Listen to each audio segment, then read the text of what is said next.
choice. That's where you get these niche subjects. Well, Yeah, you're it's gonna lift funny. your truck. You're gonna attract people that are into lifted trucks.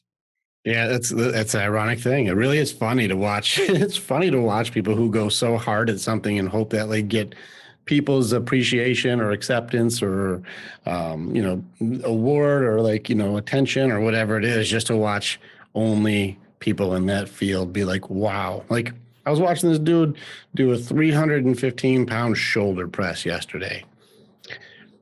That's just around double what my shoulder press is at, like 180.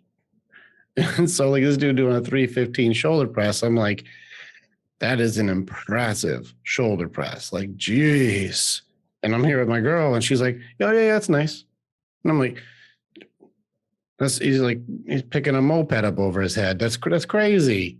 that's what an awesome lift. But only somebody who lifts for like how heavy can you go would appreciate that. And so here I am going like, dude, I'm going to comment on this guy's video. That's awesome. Way to go, bro. And she'd be like, I don't care at all. It's interesting.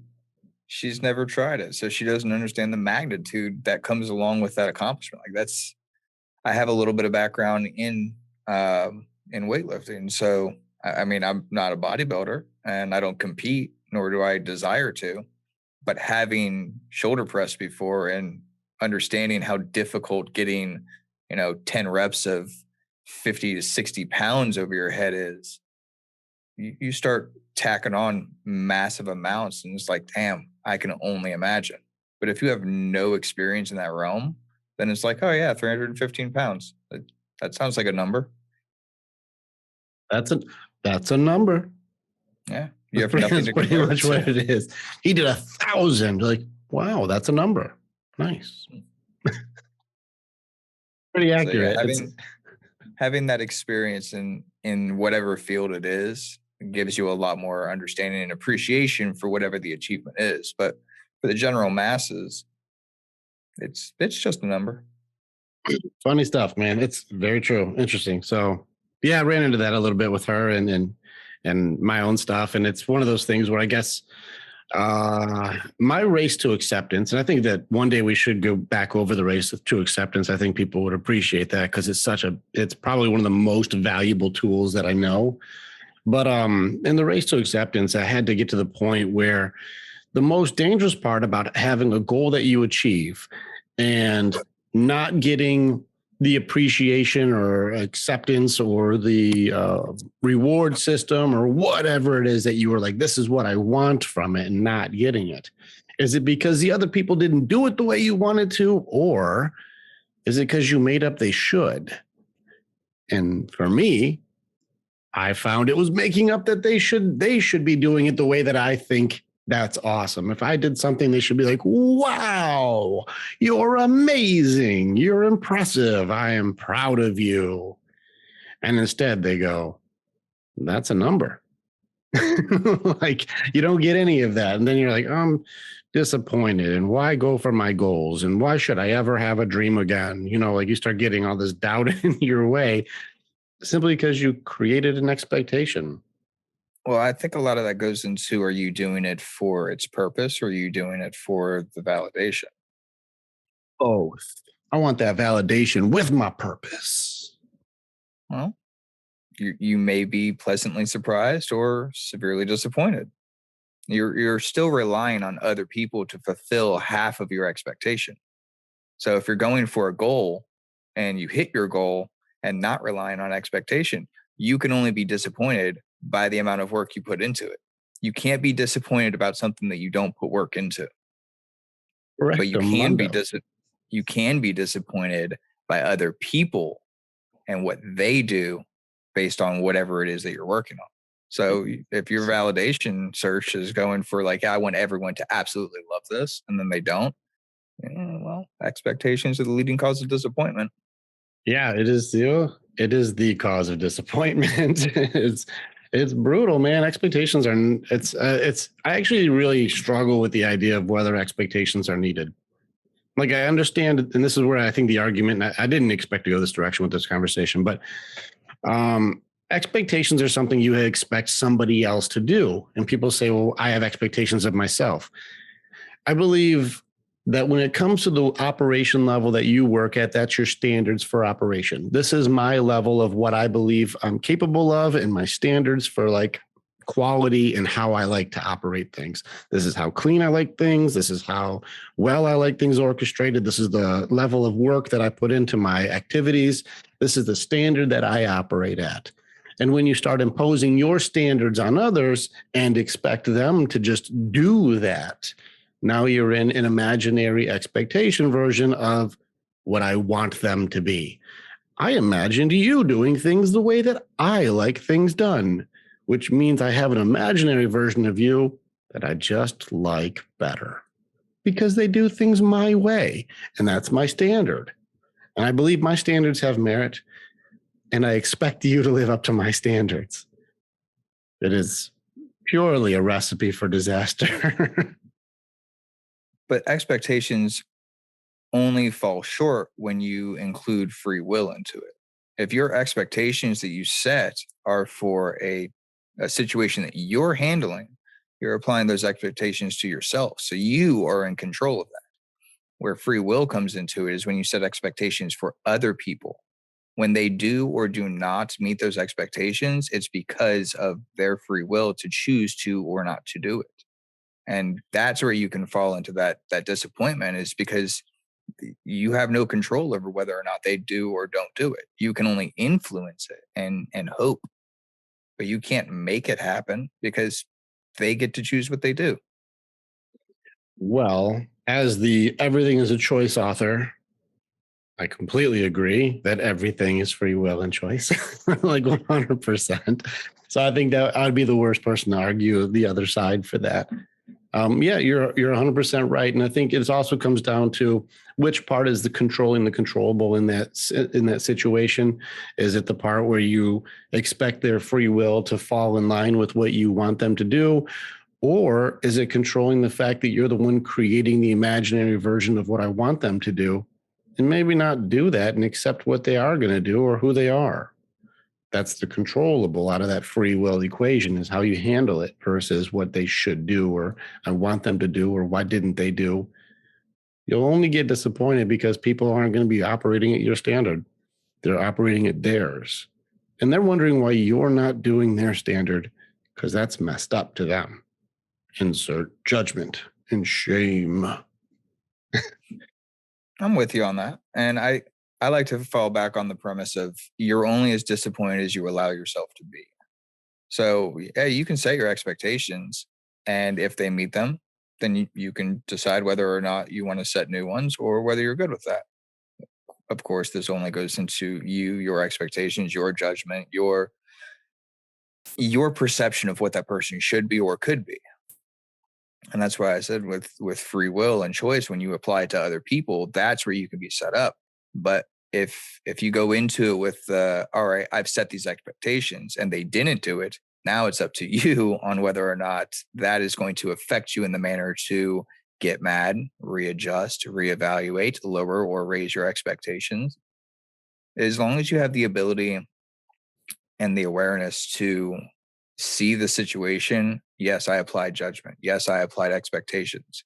But now, with this new outcome, with new information, I have the awareness and the ability to readjust and make this different. Do I want to make it different better, or do I want to make it different worse? Sounds an awful lot like everything's a choice, man.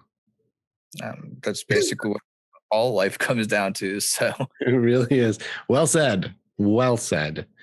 I appreciate you very much, Eddie. I got a quote that I want to throw at you a little bit. And it's one of these things that I believe, and this is, I think, falls in line with part of my purpose.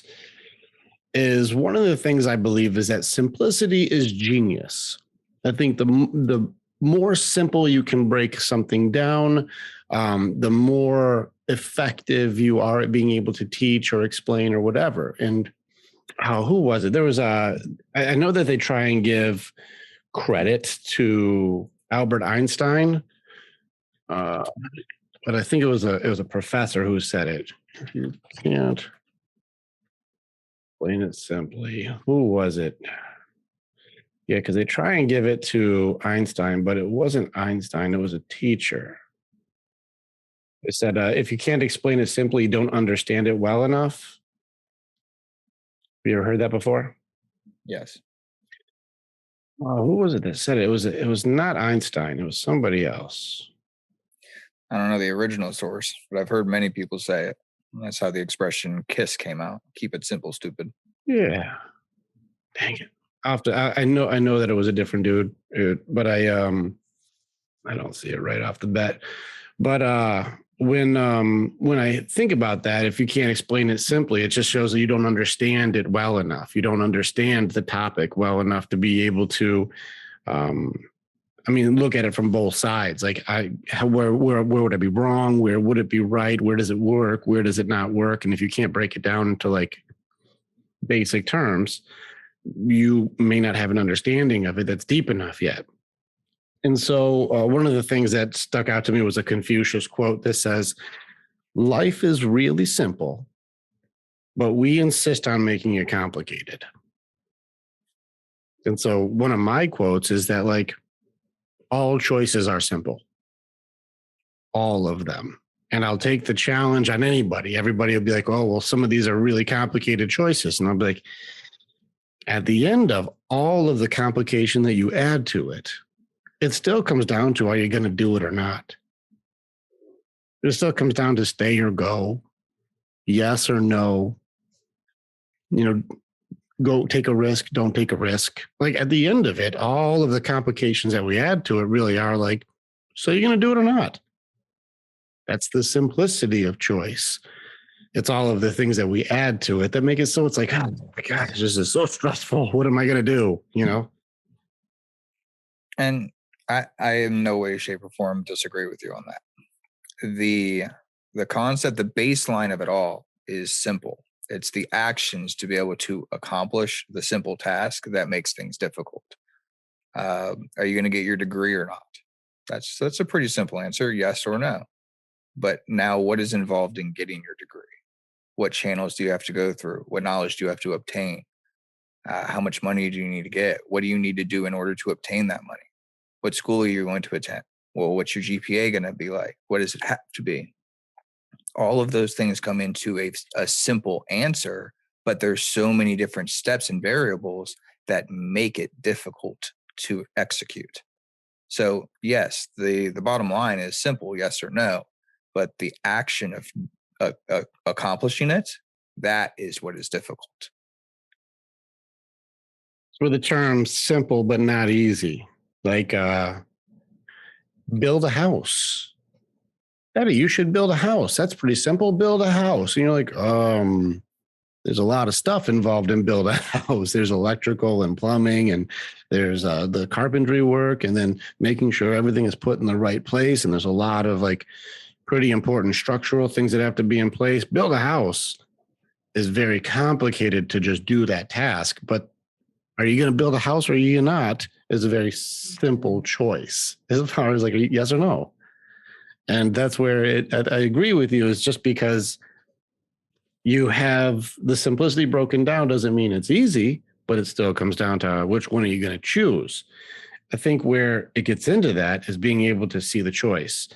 And the problem I run into, and the reason why I do what I do, is people don't know how to ask the right question. Like the choices, I believe, if people really understand the choice, that simplicity version of it. So are you going to follow your dream or are you going to quit on yourself? Like asking the question the right way instead of like focusing on like, this is going to be really hard. It's like, well, you can focus on how hard it is, or you can work forward to go through it. Like, are you going to do it or are you going to quit then? Like if you ask the right questions, it makes it so people can like not succumb to excuses or distractions as easily, because the choice seems very clear. You're in an abusive relationship. You're like, oh yeah, it's really hard where I'm at. So are you going to stay or are you going to go? It's not that easy. I'm like, no. The choice is that simple. I didn't say it was easy. The choice is that simple. Are you going to keep putting your life in this situation, or are you going to remove your existence from this toxic, you know, circumstance? What are you going to do? That's the choice. And I think that's where simplicity is genius on these moments is, do you ask the right questions? And I think what I've come to is that we create a defense mechanism based on what we know to not put ourselves in such difficult conversation, like questions to ourselves. We don't ask ourselves those questions because it's scary and it hurts. And it's usually associated with damage or pain or PTSD or trauma. And I don't want to open up that stuff again. That just hurts. So I'm going to go with a different route, whether it be fear or doubt, like what could happen, everything can go wrong. What if this goes, what if I'm on the streets? Like all these things that we make up. So I'll distract myself in my phone or with alcohol or with drugs or something to distract me, or I'll just keep making excuses that, like, I know that it's bad, but when it's good, it's good. And these weird things that we say to avoid the real question of, so you want to stay or do you want to go? No, that's why I think it's fun watching people when they overcomplicate very simple things. That was just one seems obvious circumstance. I'm sure you've All seen right. this before. Let's say I play devil's advocate to it, though. The simple choice of stay or go is still not accounting for the unknown. You don't know what you don't know. So now you have to assume, guess, calculate. You have to strategize. Having the awareness to be able to do those things not only helps and aids you in the ability to do that, but even having the best ability to strategize and to break down and to analyze still doesn't allow you the information that you don't know. You can't ask the right questions if you don't know what questions to ask. So even in doing research, you start looking for something that you're interested in. Let's take stocks or crypto or whatever into account. So you start your process of research. Well, you start with simple keywords and then you can break it down from there, but still being able to comprehend, understand, and not overload yourself with unnecessary information is a factor. It's a variable. So now you have to weigh the risk of it. Like, am I going to spend the next 4 weeks of my life diving into every aspect of this topic to be able to figure out what's going on and fall down many rabbit holes along the way, just so I can obtain the knowledge at that point? And do I have the ability to use it? So you're not only trying to obtain the knowledge, but now you're trying to obtain what you need in order to achieve your original goal. So I kind of strayed away from the original point here, which was the simple, do you want to stay or go in an abusive relationship is fine until you factor in what the outcome could be. You could spend all this time dabbling around and analyzing it. But if the end result is all of the other things that get affected by your choice being worth it or not, you may end up staying, not because it's the better choice, but because it is the most logical choice. It is the end result of this will mess up more than it will help. So now I have to choose to sacrifice here to obtain in these areas. So, yes, I would like to go because I don't enjoy this abusive relationship. It is not good for me. However, if I do that, there are so many other things that will be affected by that choice, and I have to take that into account. So, I will sacrifice this small portion of my unhappiness for the betterment of many other things that either involve me directly or indirectly and involve other people that I may care about in that process as well, such as children, family, friends. Those things have to be accounted for, but that falls into the unknown. Now you're just guessing if these things would happen, and then you have to weigh them on a scale of what is most likely to happen. What is the probability? And that makes a simple question very difficult. I see your devil's advocate, and I understand the idea of the fear of the unknown. It makes me think of a quote that I heard that says, optimism is really just like feeling like the future is uncertain. That's what it is. Like the future being uncertain, like there's no guarantees on what it's going to be. It would fall under optimism. Like anything could happen, it could go really well.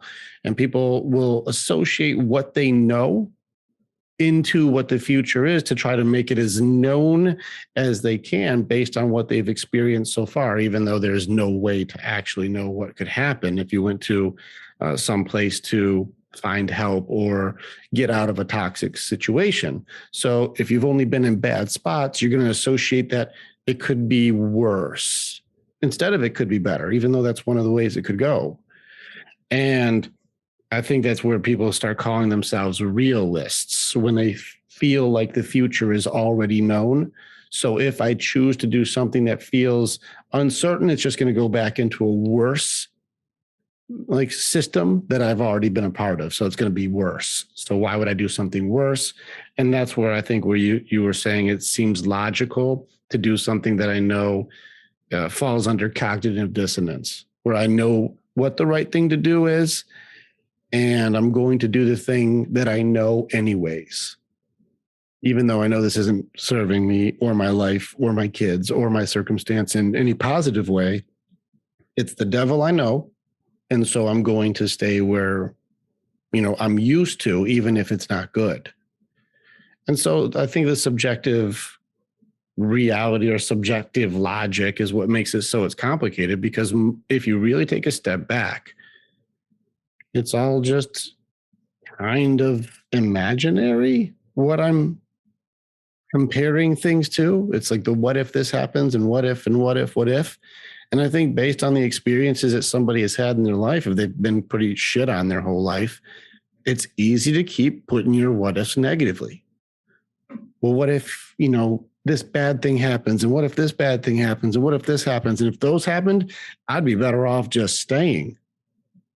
Well, what if it goes really well? And what if you're safe? And what if you do find, a positive outcome and you can have a life where you're not living in constant fear? What if it goes that direction?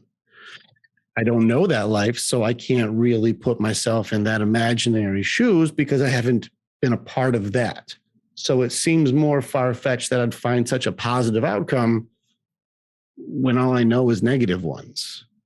So the subjective logic, the make-believe unknown future will generally lead towards a self-fulfilling prophecy of I'm going to end up in a bad spot if I do. That's working off of the premise that you're imagining these things rather than calculating these things.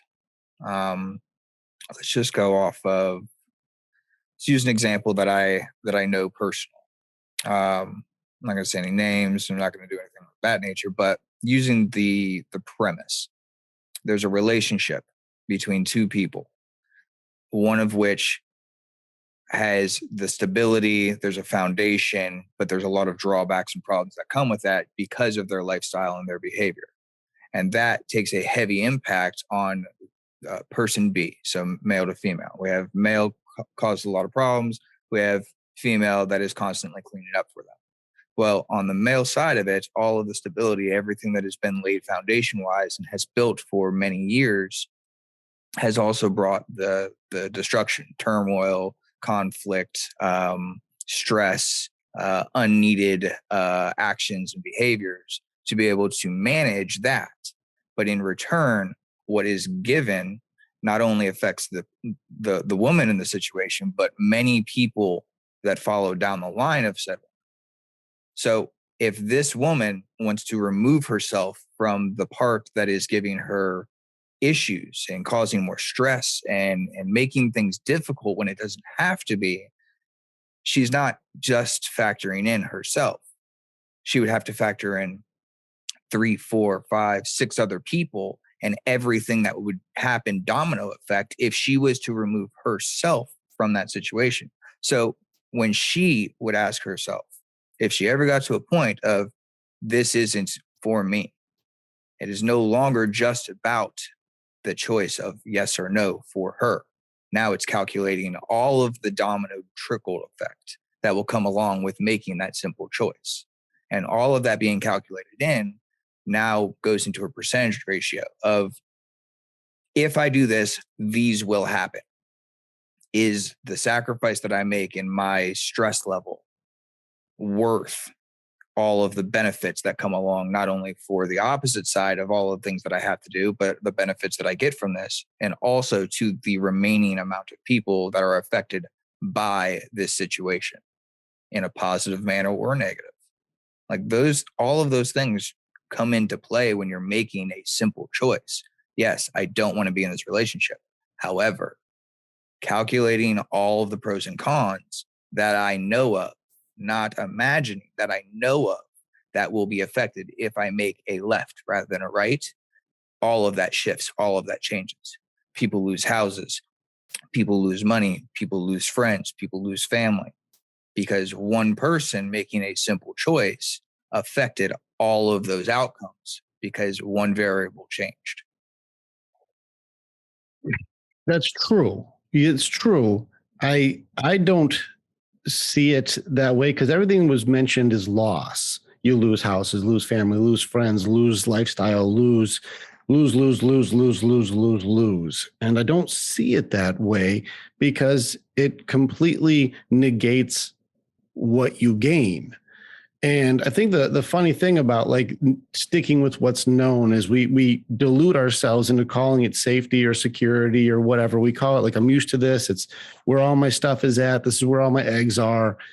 And the thing is with fear is that it offers this, I guess, illusion of safety, an illusion of stability, but it's in a prison. So you're safe in jail is pretty much what it is, because they don't feel free. They don't feel like they can be themselves. They don't feel like they can be authentic. They're always having to clean up after another person's poor choices. And they call it clever things. And this may fall into the codependency issues that they may have, or may fall into just absolute terror of the unknown, which again is just trying to stay safe in jail. They put themselves in a very difficult environment and called it home. And that idea of being able to really express what values and what interests and what purpose that you have in your life is extremely restricted when you don't have freedom. Freedom inside, freedom of your mind, freedom to express, freedom to do things that you want to do. This has nothing to do with a relationship, but just be yourself when you're constantly on guard for what this other person's negative decisions in your life have pretty much trapped you in. And so I don't see it necessarily as look at all the things you're going to lose, because you're not taking an authentic inventory of what is the cost of what you have. If you feel like home is, this is what I call home. I put little home stickers up in here, but you're in a jail cell. You're paying for that illusion with freedom, and all your other values are going to be inhibited from that point. You're kind of stuck. And so that's why I don't look at it as such a pessimistic loss, but what's to be gained if you were free? And that's a difficult question to ask if you don't know it's there. And I can agree with a chunk of that, but where I was at before, and I still remain even now with everything that you had just said, is, and this falls back to the whole crypto and stock analogy, is you're investing in things, whether you're investing time or energy or emotions or money or whatever, you're still investing. So if you pull out of something that you're invested in when it's falling short, you lose the potential for it to turn around.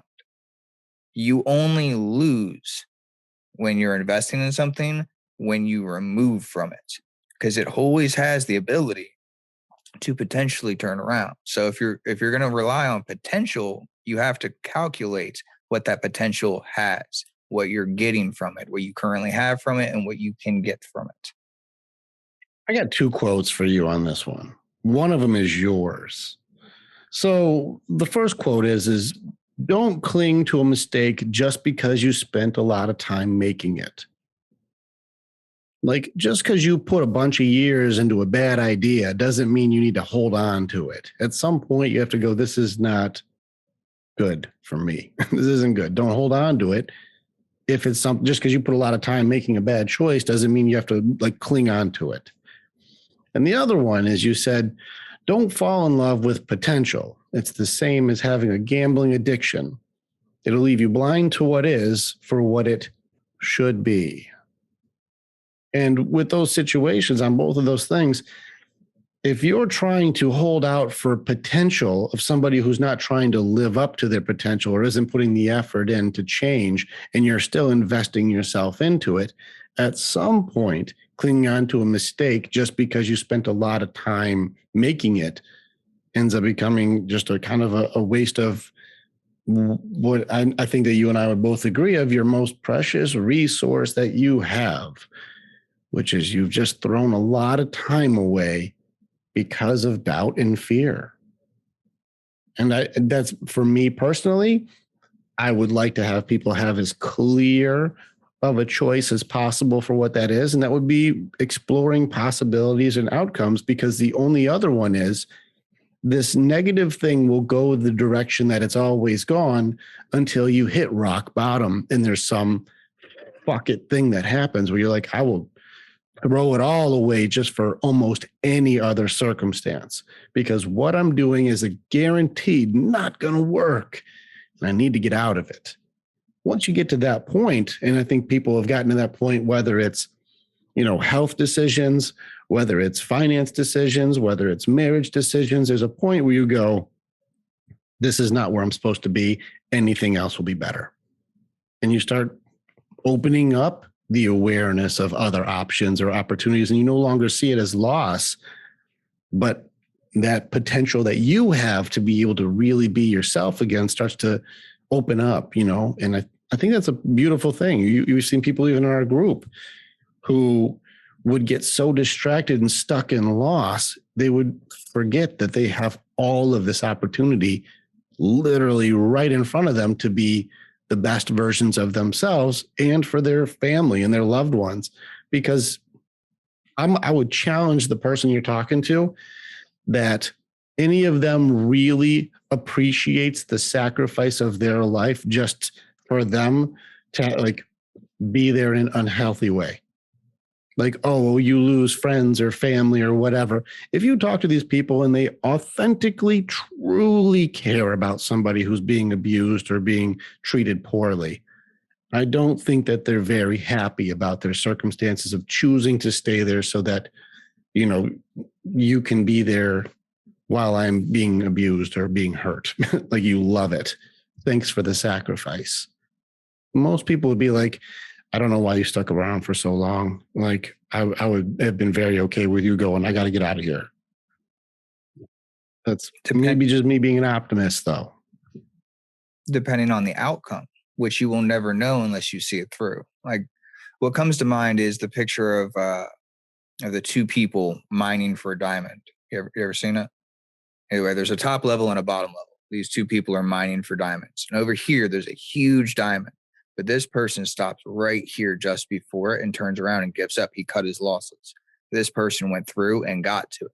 So yes, I understand you can do what's best for you and don't fall in love with potential. All of the time that you invested, the guy on the bottom stopped. He cut his losses right before.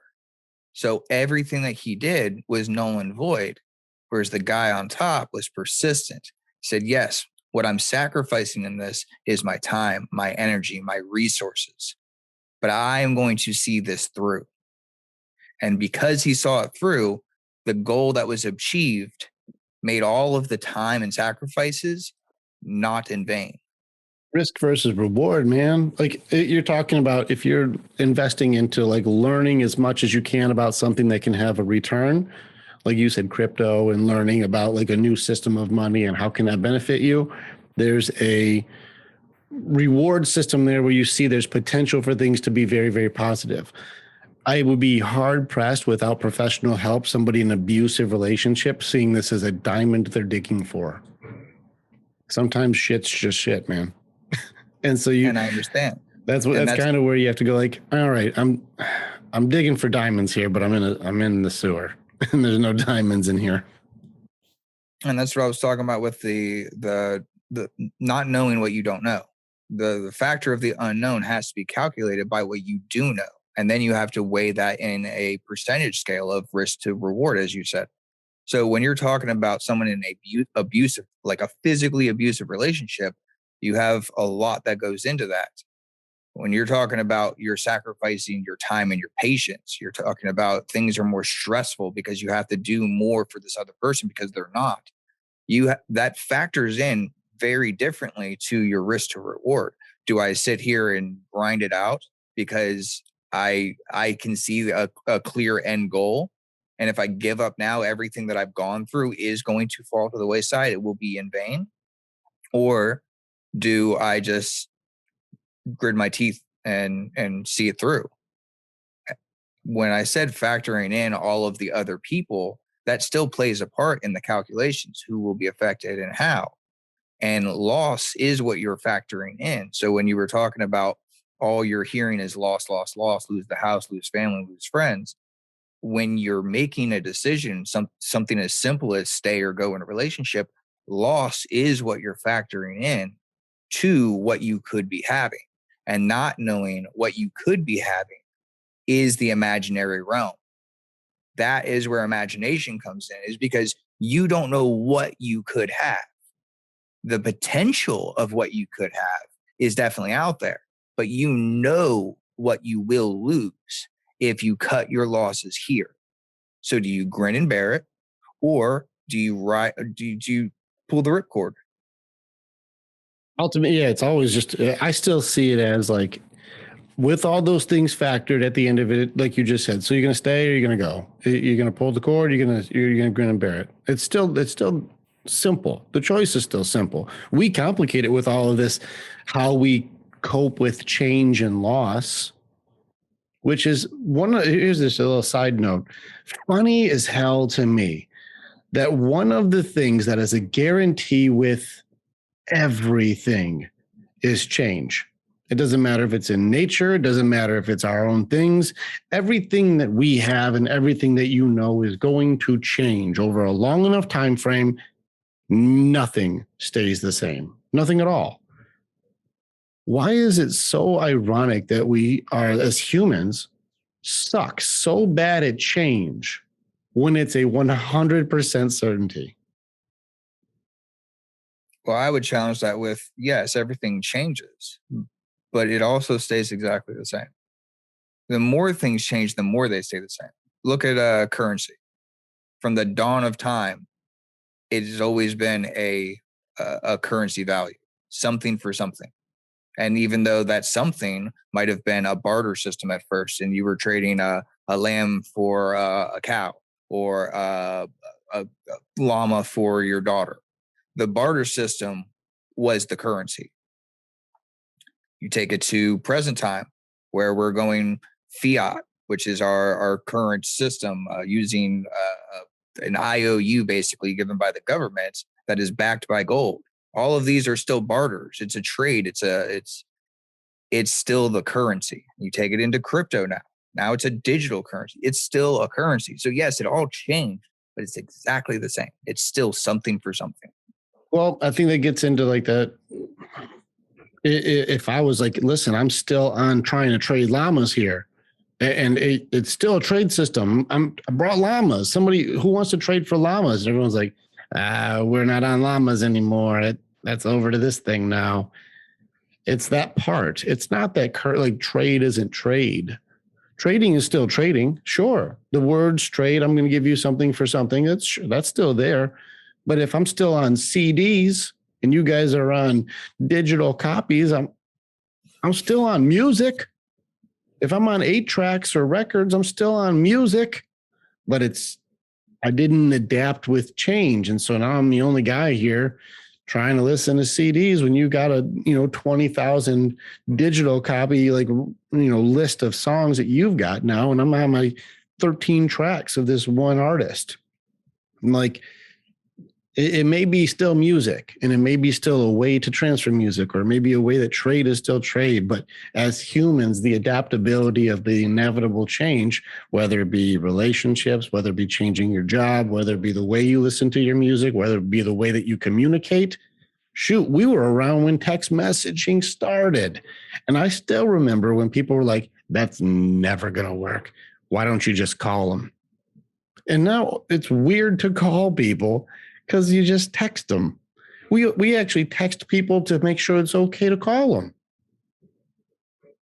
Like, things have gone so differently on a change that people resist. And one thing I do know is when I worked at Verizon and I worked in the phone industry, older people who have been around their whole lives and have seen a lot of change are the most resistant to it.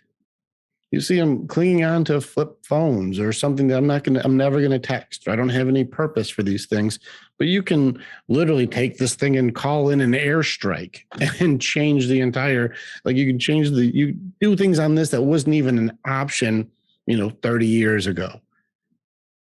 And so with the amount of change and stuff that's going on, I think that the adaptability for humans to be able to be good at it, I feel like we're not that good at it, even though it, like you said, it stays the same on one aspect, is like the idea is the same, but it's done in such a different way that if you don't adapt, you are quite literally left behind. And that's a funny thought to me on how rough we are at just making the choice to be able to accept change when it's inevitable, but we resist. I just think it's funny. That's all. And I agree with you. In no way, shape, or form do I even disagree. Like, I'm on your side. I am trying my best to play devil's advocate on this, which is really difficult coming from someone that wholeheartedly is on your side. So when I'm trying to come up with scenarios to give examples of how things aren't what they are, it's difficult because you have to remove everything except for you. And if you do that, then nothing that we're talking about is relevant, because we're only doing what we do on a daily because of where our society is. We only do it because of what we have to do, or what we're taught to do, or what we think based on what we know to do. And all of that stems from how things have changed. But if we were to strip all that away and utilize the basis of it, which is exactly the same as it's always been, is survive, then the choices get a whole lot more simplistic. The choice is, you have to wake up, you have to do things, you have to eat. Like, I think one of the phrases is, the only thing that's guaranteed in life is death and taxes. But if you took that back to before taxes were implemented as a consistence, the only thing guaranteed in life then was death. I still challenge. I say death, taxes, change. I put change in that for myself. Change is a certainty. But change on whose behalf? Period. Change. It's not even on whose behalf. Period. It doesn't matter if it's a rock outside. Like, with enough time, rain and erosion, everything changes. Grass starts growing around it. Everything changes. Nothing stays the same. Nothing. And that's kind of like the thing, is everything is going to change. Every single thing. The way things are done is anything like original, is the way people do things original. The only thing original is just the way that we do it more technologically advanced, but it's the same interactions. Even thousands of years ago, philosophers were like, no new things are happening. You think you're the first one to have a breakup? You think that you're the first one to have this trouble? You think you're the first one to be in this situation? No, it's just an ever repeating cycle, and it's just your turn. So it didn't change. It didn't change, but it's different people, and everything in that circumstance is going to change. It's an ironic thing that, like, while it keeps repeating itself, that we still are really bad at adapting to it. I think the only thing, I think the technology part, I think, who was it? One of the philosophers, I don't even know how to say this guy. There's a guy's name. It's a Tagore. I don't know if that's the right way to say it. I haven't studied a lot of his stuff, but it says, "Don't limit a child to your own learning, for he was born in a different time." And that would be one of those things where, like, if you're saying the only way that you should be doing things is by reading the encyclopedia, and you're like, I got Google, and that'll kick your encyclopedia in the butt. You're like, I appreciate you telling me a better way that you believe it works, but things have changed to where now getting information is far more focused and faster and more expanded. So for you to tell me to live like by the way you've done things, I can adapt to my time to make it so I can still do what you're saying, but just at a different level. And that's adapting to the change that we have between people, technology, society. But again, I still fall back on the principle that to obtain that knowledge, you still have to use the same fundamentals. It's either reading or hearing or experiencing. So, in order to, in the analogy that you used with Google to the encyclopedia, you can use Google to get the encyclopedia. It's a tool that you're using, but at the end of the day, you're still trying to obtain knowledge.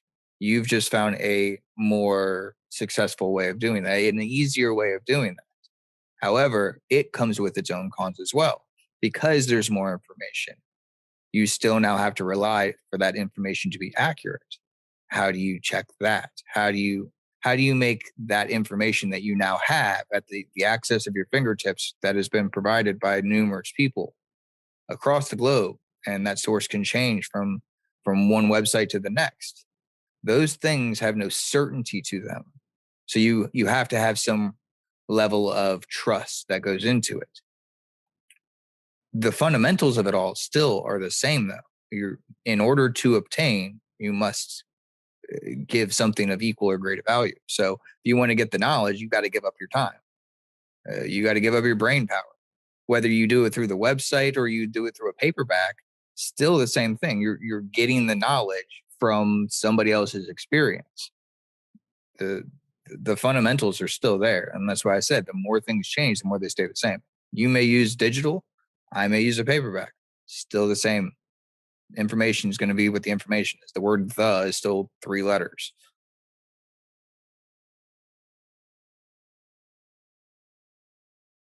I'm with you, of course, and you're not wrong because the analogy does hold up.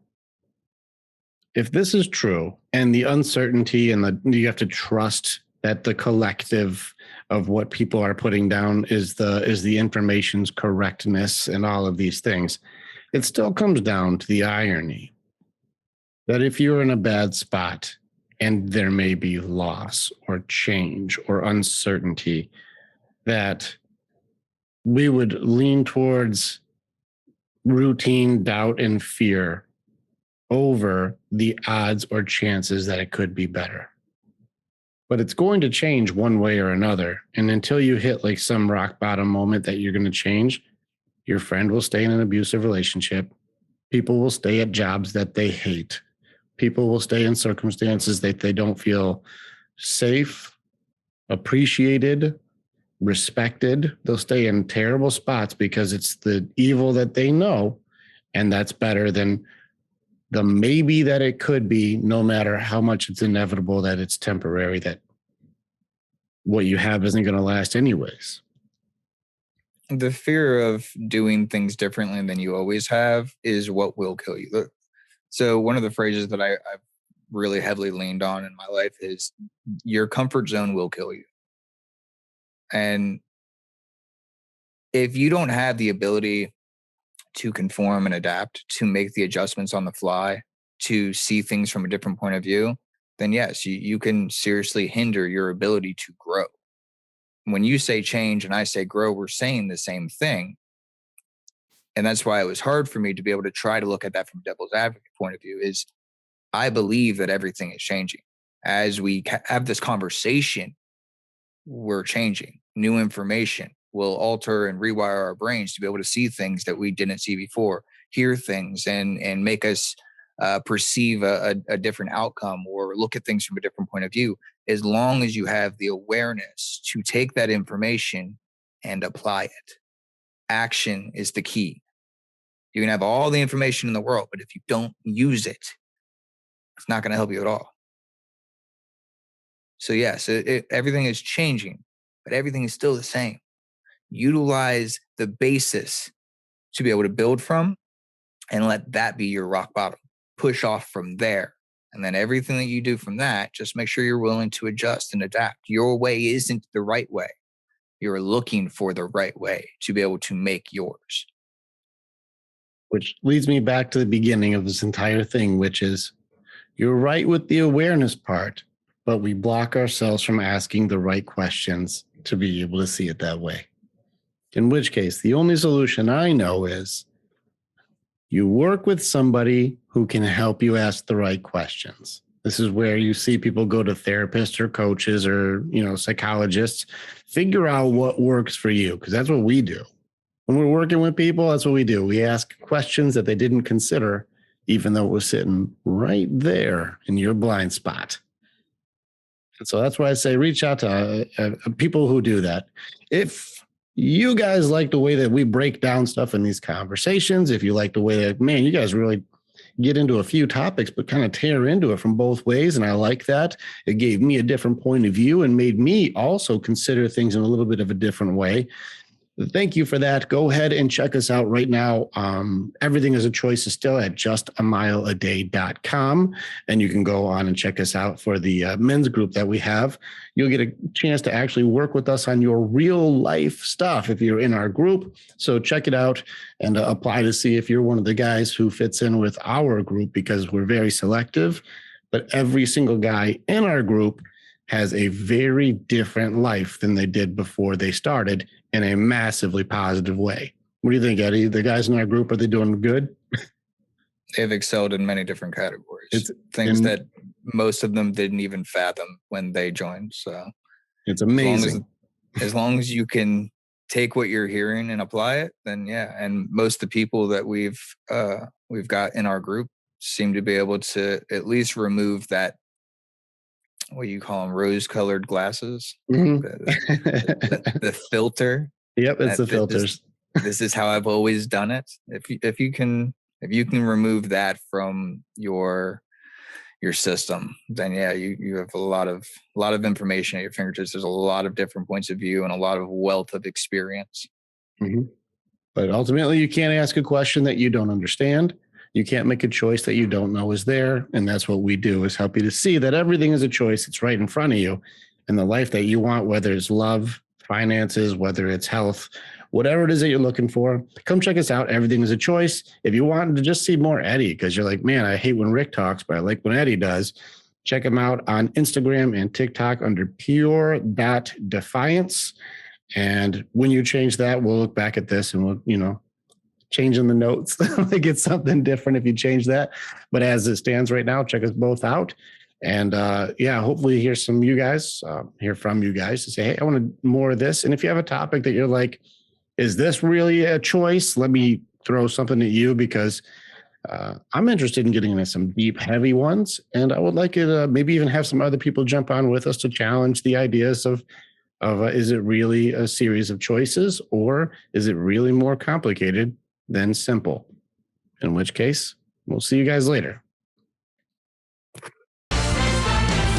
Choice.